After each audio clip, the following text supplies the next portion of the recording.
al resolver ahora el sistema con esa variación, como hemos dicho, de 0,067 a 0,066, ahora la solución nos da x2 igual a menos 832 y x1 a 665, ¿no? Y la solución anterior era x1 igual a 1 y x2 igual a menos 1. Entonces no tiene nada que ver una solución con la otra, ¿no es cierto? Esta solución de acá no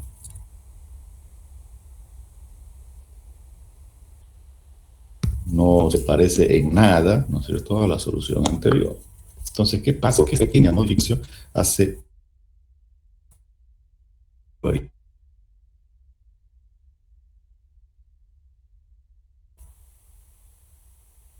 Por ejemplo, el ejercicio anterior yo lo resolví en Excel, ¿no?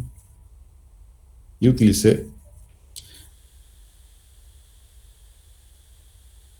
que recién, cuando introduje 10 cifras significativas, ya el valor de x1 y x2 comienzan a aproximarse a la solución correcta, ¿no es cierto?, que es 1 menos 1.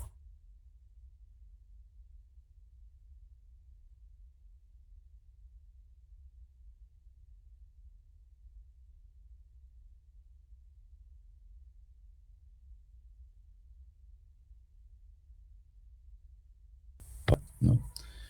Entonces, ¿qué matrices son las que se pueden llevar a dos submatrices L y U? Son solamente aquellas matrices que tengan inversa. Sí, dígame. Eh, n- Se quedó en sistemas mal condicionados la pantalla. Ah, Estábamos. perdón. Sí, gracias por hacerme recuerdo. Aquí, como hemos pasado a otra pantalla, tenemos que cambiar. Sí, gracias. Vamos a dejar de presentar y presentar otra vez. Perdón.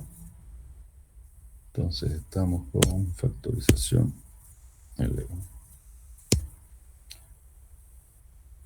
Ok, ahora sí ya, ¿no? Estamos aquí.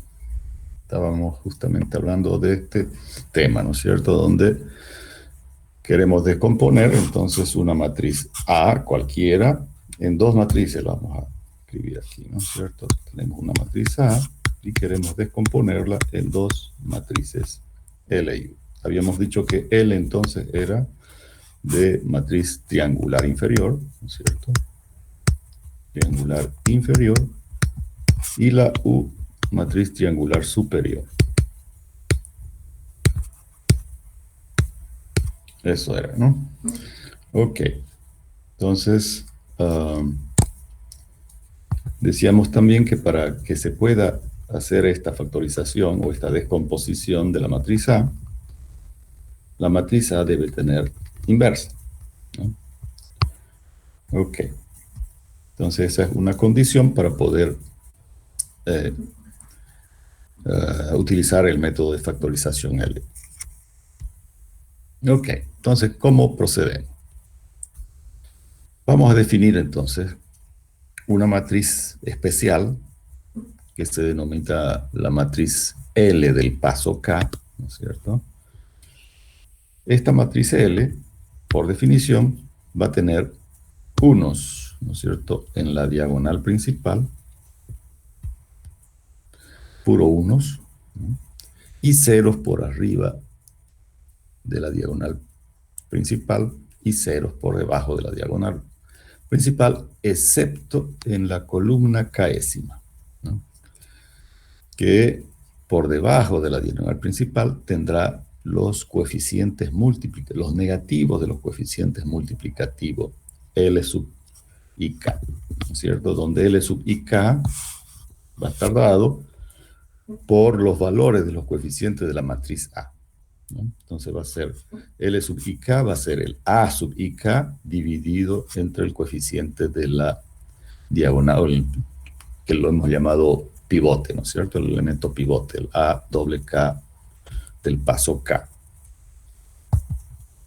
Ahora, en el método de Gauss que hemos visto, ¿no?, los coeficientes multiplicativos que colocábamos en la columna de las operaciones viene a ser justamente este coeficiente de acá. Entonces, el método de factorización LU en realidad es el método de Gauss, ¿no? De eliminación de Gauss, que se utiliza para descomponer la matriz A en dos submatrices. Entonces, el algoritmo de eliminación de Gauss viene a ser básicamente una visión matricial del procedimiento o del algoritmo de eliminación de Gauss. Entonces, decíamos que esta matriz L del paso K tiene unos en la diagonal y ceros por arriba, ceros por debajo, excepto en la columna k'ésima. Ok, esta matriz es muy parecida a la matriz identidad, ¿no es cierto? Excepto por la columna k'ésima, ¿no? Por donde están los coeficientes multiplicativos. Entonces, es muy parecida.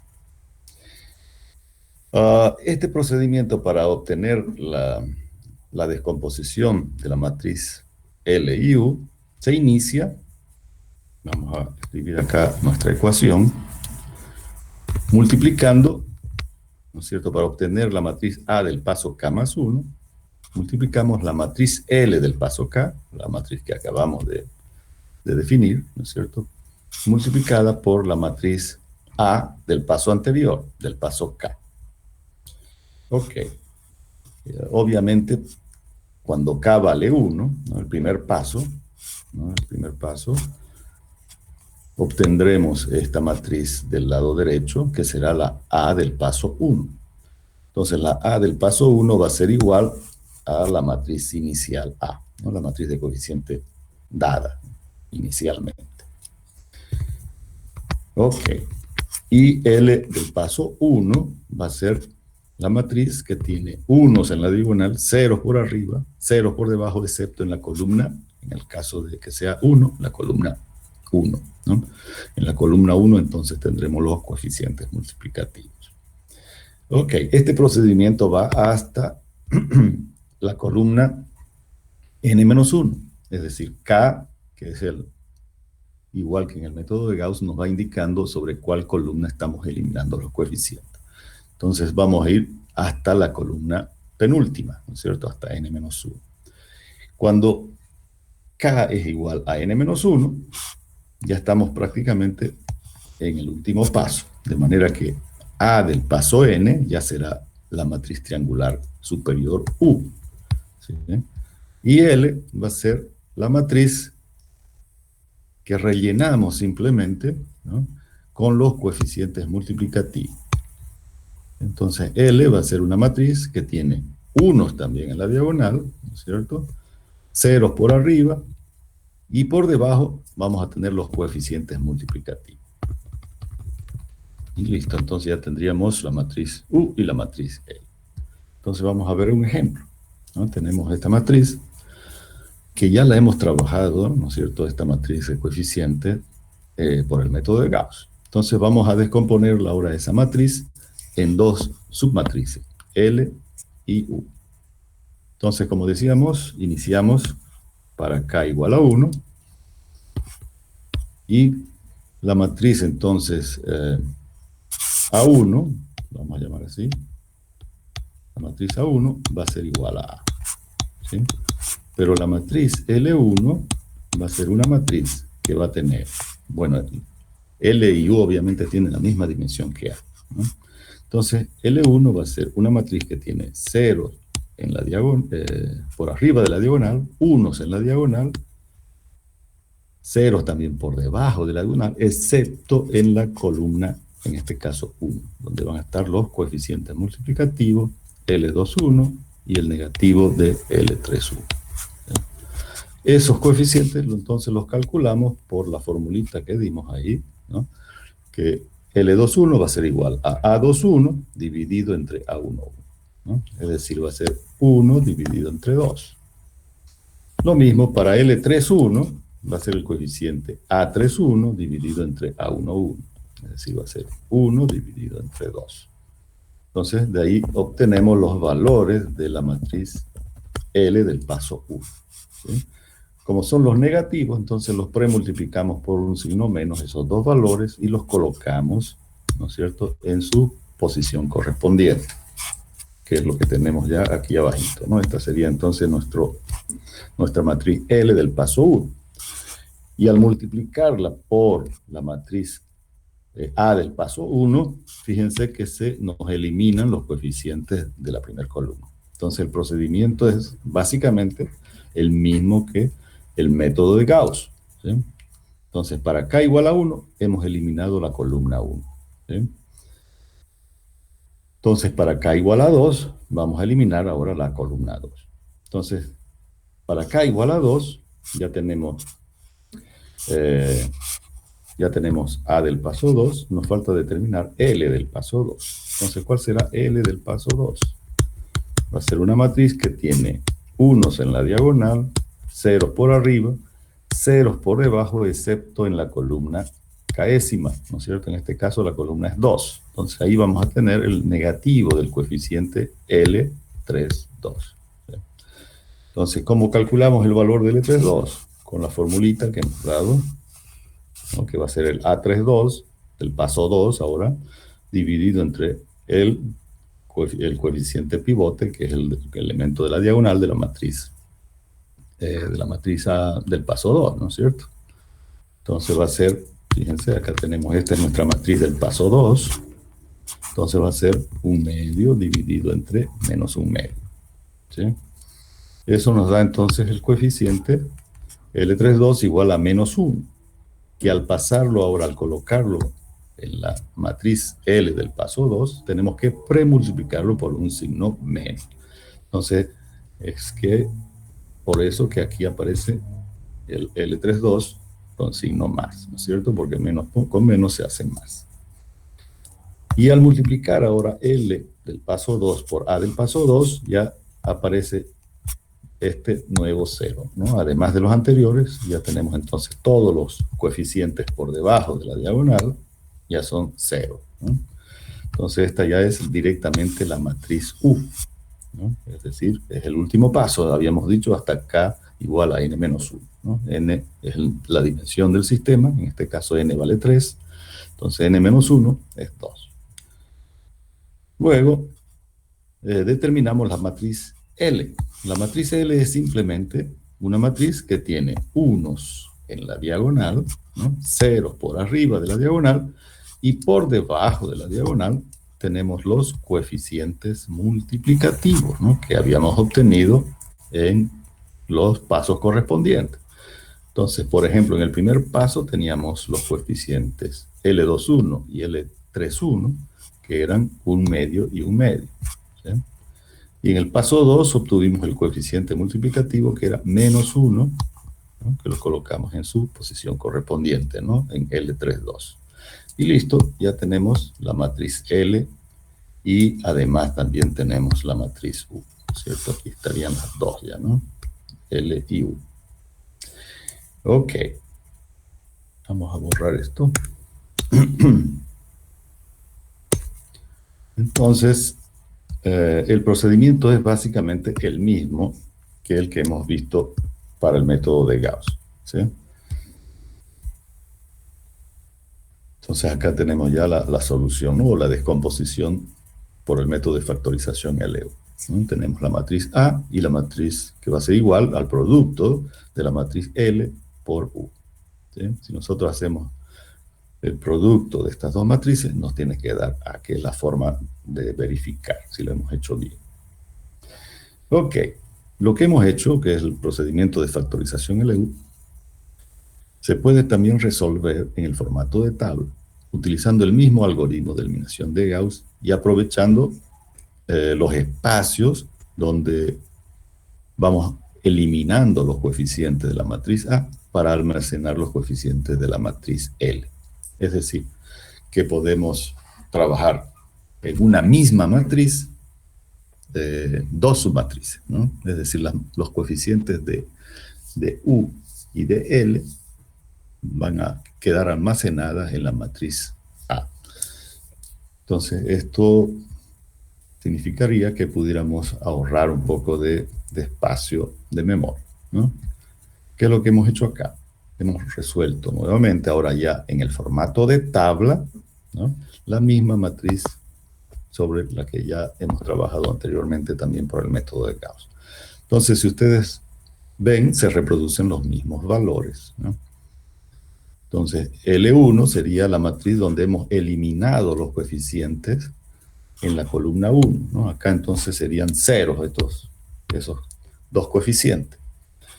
Como ya sabemos que son ceros, podemos hacer uso de esos espacios que sabemos que en la matriz A son cero.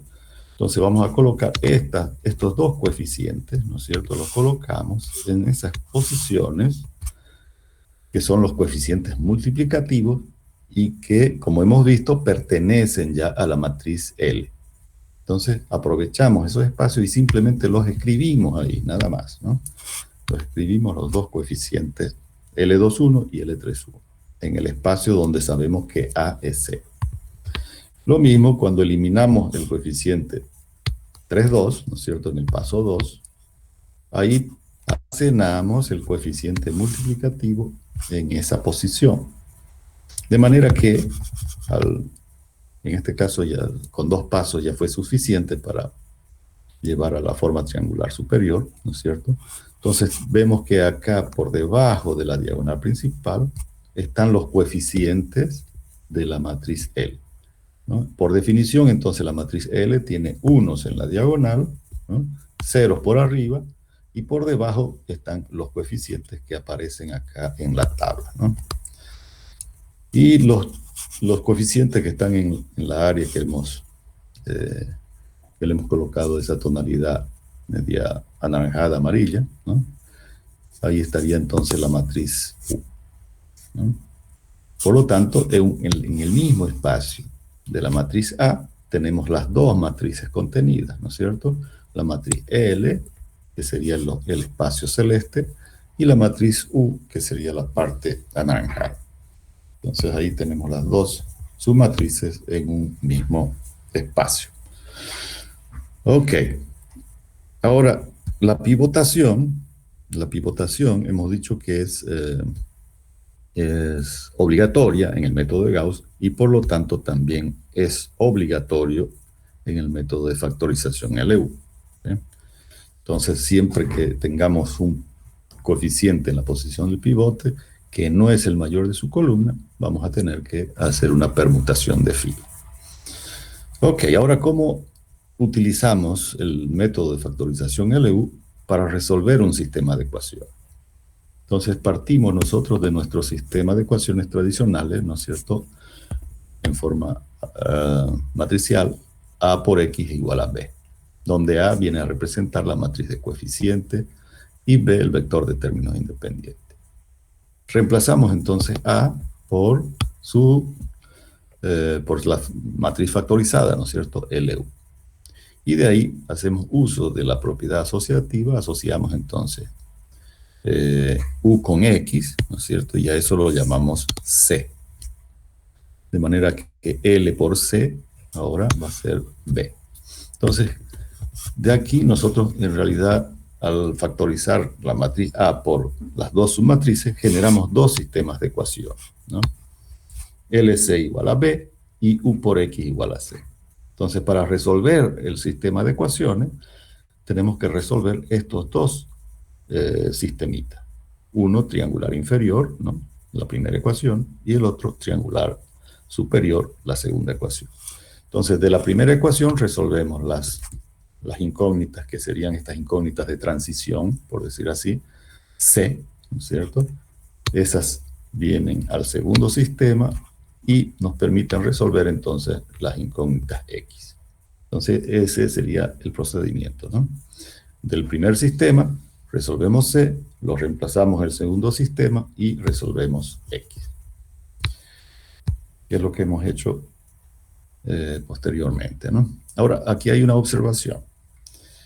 Como hemos dicho que la pivotación es también obligatoria en el método de factorización LU, entonces las permutaciones de fila van a afectar a los coeficientes de L, pero también, ¿no es cierto?, van a afectar al vector B cuando estemos trabajando con un sistema de ecuaciones.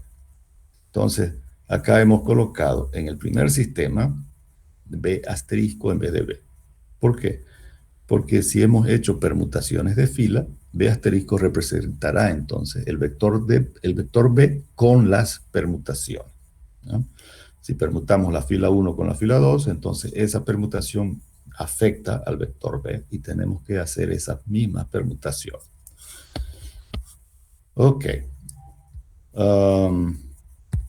Entonces, es el ejemplo ahora, que es la matriz de coeficientes que resolvimos en el ejercicio anterior. Ahora le adicionamos el vector B, ¿no es cierto? 1, 2, 1. Entonces resolvemos primero factorizamos la matriz A, ¿no es cierto? Factorizamos la matriz A en dos submatrices, ¿no? L y U, que es lo que hemos hecho en el paso anterior, ¿no es cierto? Aquí es lo que hemos hecho eso, ¿no? Entonces ya tenemos la matriz factorizada, L y U. Entonces, haciendo uso de ese resultado, ¿no? Ahora resolvemos primero la ecuación 1, que sería LC igual a B asterisco. Como en este proceso no hubo ninguna permutación, ¿no es cierto? Entonces B asterisco va a ser directamente el valor de B. Entonces colocamos acá B al lado derecho y L, ¿no es cierto? Esta sería nuestra matriz L, que multiplican a C, ¿no?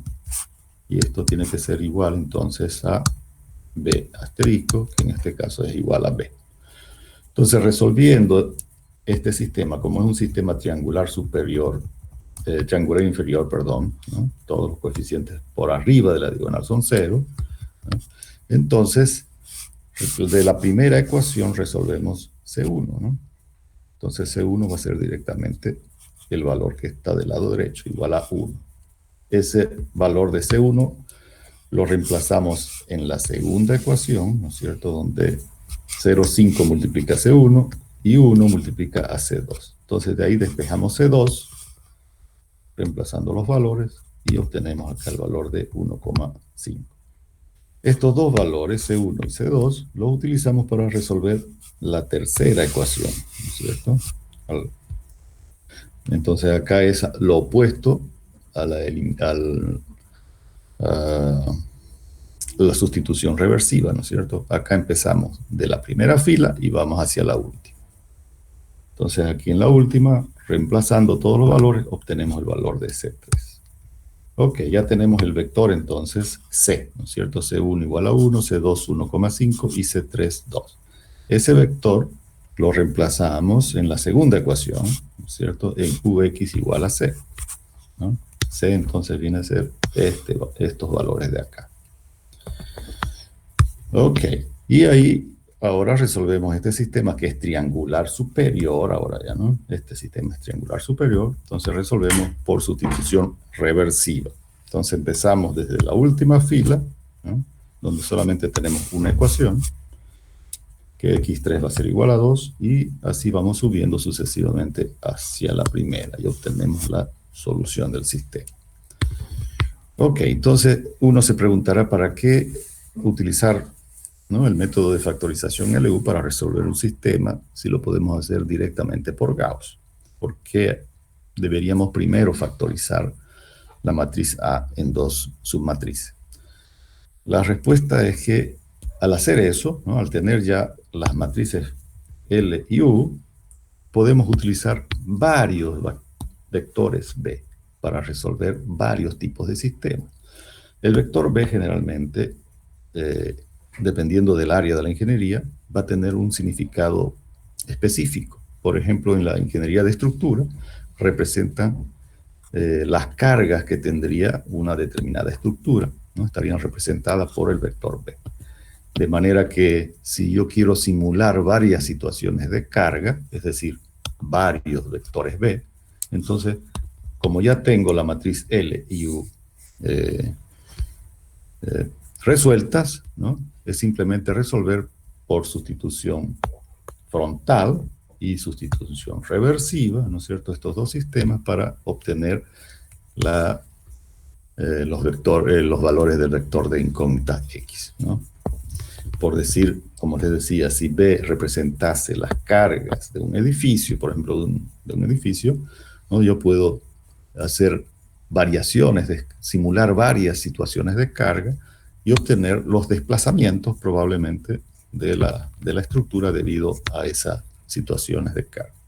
Entonces, en muchas áreas de la ingeniería, este método va a ser muy importante porque nos permitirá hacer simulaciones en nuestros modelos. Entonces, ese básicamente es el objetivo de trabajar con el método de factorización L. Entonces, como hemos dicho, este método nos permite trabajarlo exactamente igual que el método de Gauss, ¿no? En la tablita, ¿no? de eliminación de Gauss. Entonces, fíjense que acá solamente trabajamos con la matriz A para la descomposición de la matriz A. Y recién resolvemos el sistema de ecuaciones después de haber obtenido la matriz L y U. Ok. Entonces, básicamente sería eso, ¿no? Ok. Acá hemos resuelto otro sistema, ¿no? Otro sistema de ecuaciones. ¿Sí? Y hemos obtenido entonces las dos submatrices, ¿no? L y U, para este otro sistema de ecuaciones. Y acá resolvemos entonces los dos sistemas para determinar. En este caso, hubo una permutación de fila, fíjense, ¿no? En la primera columna, cuando vamos a eliminar la primera columna, el coeficiente en la posición del pivote no es el mayor de su columna. Entonces tuvimos que hacer una permutación de la fila 1 con la fila 2, ¿no? Ok, entonces eso generó que el vector B también tenga esa misma permutación, ¿no es cierto? De manera que si el vector B era inicialmente, ¿no es cierto? Aquí lo vamos a poner. B era 24, 15, 11, ¿no? Entonces B asterisco tiene esa permutación donde la fila 1, ¿no? se vino a la fila 2 y la fila 2 a la fila 1. Entonces hemos hecho esa permutación, ¿no? El 15 pasó a estar en la fila 1 y el 24 en la fila 2. Entonces, para ya resolver el primer sistema de ecuaciones, tenemos que tener ese cuidado, ¿no? de utilizar el vector B con las permutaciones, ¿no? que es B asterisco.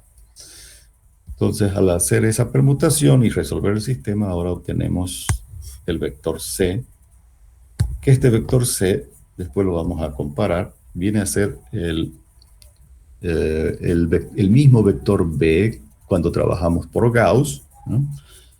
que se va a ir modificando a través de las operaciones que se hacen al ir eliminando cada una de las columnas, ¿no? Al final, el vector B se transformó al vector C, ¿no? Esa sería más o menos la relación que hay. Entonces, C corresponde al vector B con las operaciones de eliminación de Gauss.